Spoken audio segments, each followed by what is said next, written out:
Radio Auto, l'occasion rêvée. Avec AD, le réseau 2000 garagistes et carrossiers multimarques. Sud Radio est la seule radio de France et de Navarre à vous proposer un essai d'un véhicule d'occasion sur le marché d'occasion, comme chaque samedi matin sur Sud Radio. Dans quelques instants, nous allons essayer pour vous, avec nos spécialistes, un modèle absolument iconique de plusieurs générations. C'est la Renault Twingo. Vaut-elle le coup? On va vous le dire avec nos trois spécialistes, mais avant ça, on vous dévoile sur Sud Radio une étude inédite sur le parc d'occasion français. Bonjour Ghislain Trabichet. Bonjour, merci pour votre accueil. Bienvenue à vous sur Sud Radio. Vous êtes cofondateur d'Audopass. Vous nous dévoilez sur Sud Radio cette étude inédite sur le parc d'occasion. La première chose, c'est que l'âge moyen, le kilométrage moyen plutôt, du véhicule d'occasion en France, il est très élevé. Tout à fait. En fait, on a voulu, grâce à cette étude, faire prendre conscience de l'importance de la voiture dans le quotidien des Français. Et aujourd'hui, le parc automobile en France a un kilométrage moyen de 166 000 km. On a estimé du coup qu'un Français roulait en moyenne 14 500 km par an, ce qui représente en fait 40 km par jour. C'est ça. Et qui montre l'intérêt de la voiture pour aller au travail. C'est sûr, on est sur une distance où effectivement la voiture est quand même tout indiquée. La moitié du parc automobile, du parc des véhicules automobiles a un énorme kilométrage. Alors oui, nous on a analysé qu'en fait plus de 50% des voitures avaient un kilométrage au-dessus de 150 000 km. On a 30% des voitures qui sont au-dessus de 200 000 km. Ouais. Et on a aussi analysé les marques qui étaient les plus kilométrées. Et là, dans le top 5, on trouve beaucoup de marques allemandes, avec en top 1 BMW, le top 2 Volvo. Troisième place, on a Mercedes, quatrième Volkswagen et la cinquième Audi. La première marque française est à la place numéro 9 et c'est Peugeot. Et en tout cas, ça nous donne aussi un excellent indice sur la fiabilité de ces véhicules. Merci beaucoup, Ghislain Trabichet. C'est moi qui vous remercie. Cofondateur d'Audopass. Et puis, on vous retrouvera un samedi prochain aussi pour continuer à prendre le pouls de ce marché de l'occasion qui est en plein boom. On le répète chaque samedi sur Sud Radio. Sud Radio Auto, l'occasion rêvée.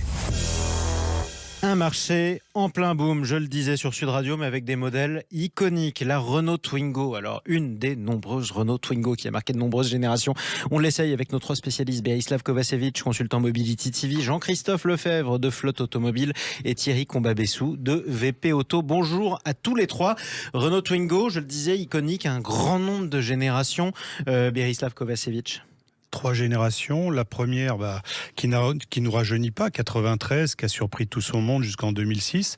Alors fun et décalé, tout le monde l'a adoré. 2007-2014, la deuxième, là c'est la soupe à la grimace parce qu'elle a plutôt été cousine de la Ford Smart et elle a été triste et rationnelle. Et Renault s'est réveillé donc en 2014-15 pour sortir sa troisième génération qui là a repris le flambeau de la première, de l'originalité, une bonne bouille, du peps et puis des choses très pratiques pour une citadine, notamment un diamètre de braquage à 9 mètres qui était génial. Ça c'est formidable, c'est aussi la voiture préférée, la première voiture préférée de beaucoup de jeunes en France, et ça depuis des années. Alors parlons-en, Thierry Combabessou, si je vais sur le marché de l'occasion pour la Twingo, je devrais privilégier quelle génération ?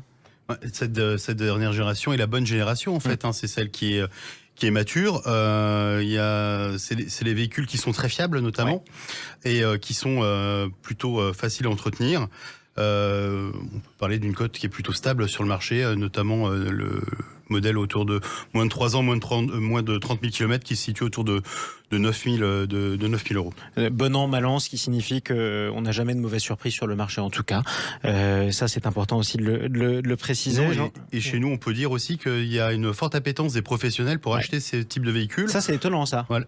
C'est un véhicule qui en fait, comme compte tenu du faible coût de remise en état, est très attractif et ça fait un petit prix avec une marge correcte pour les professionnels. Elle coûte pas cher à entretenir, elle coûte pas cher à réparer le cas échéant. Jean-Christophe Lefebvre. Oui, alors moi j'ai toujours beaucoup aimé la Twingo, même dans ses versions un peu entre les deux là, qui ressemblait pas à grand chose. La dernière, c'est vrai qu'elle est un peu plus sexy. En plus, il y a même une version électrique, figurez-vous. Donc ça peut toujours être utile pour certains qui peuvent choisir ce type de voiture.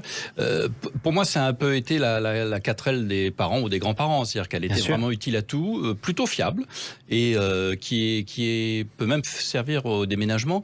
Et puis surtout, elle s'est beaucoup vendue, donc il y a de quoi faire, que ce soit à la première génération jusqu'à aujourd'hui. Et elle a été vendue relativement peu cher, mais avec les normes, elle a été obligée de plus en plus valoir cher. Aujourd'hui, je pense que sa meilleure ennemie, c'est quand même celle qui arrive, la Dacia Spring. Oui.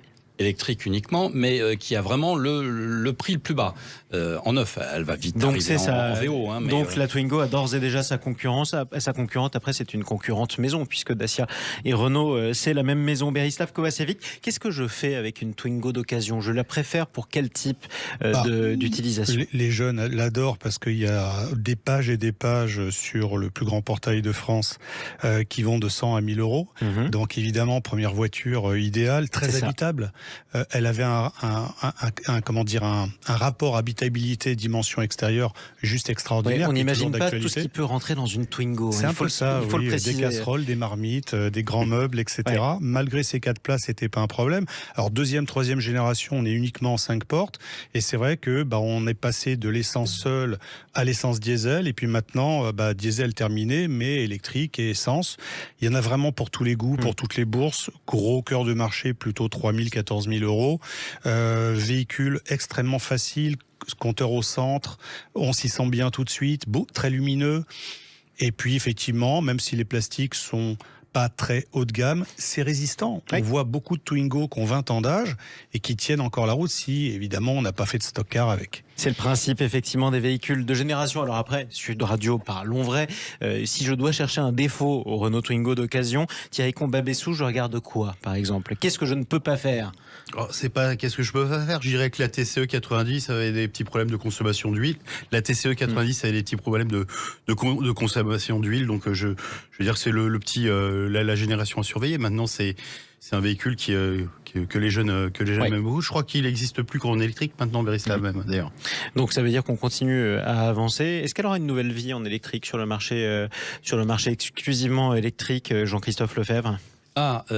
Probablement pas. Toutes ces petites voitures, Peugeot vient d'arrêter son format avec chez Citroën la C1, la 108, etc. C'est Toyota qui prend le relais avec la Aygo X qui a une petite tête de surélevé. Mais pour Renault, la Twingo, ça coûte trop cher. Donc on est à la fin d'une époque. Pardon ? On est à la fin d'une époque aussi, la génération Twingo. Oui, c'est dommage parce qu'elle était vraiment amusante à conduire. Moi, j'aimais bien. Il faut préciser que le moteur est à l'arrière et d'où ce rayon de braquage. Et surtout, elle a un comportement, pas de R8 Gordini, on va dire, mais il y a de l'idée. On peut apprendre à conduire sur cette voiture. On peut apprendre, d'ailleurs, il y a un grand nombre de Français et de Françaises qui ont appris à conduire sur cette voiture, qui ont appris à se garer, il faut le préciser. La taille de la Twingo est parfaite pour les créneaux, Berislav ? Oui, 3,40 m, 3,60 m suivant les générations.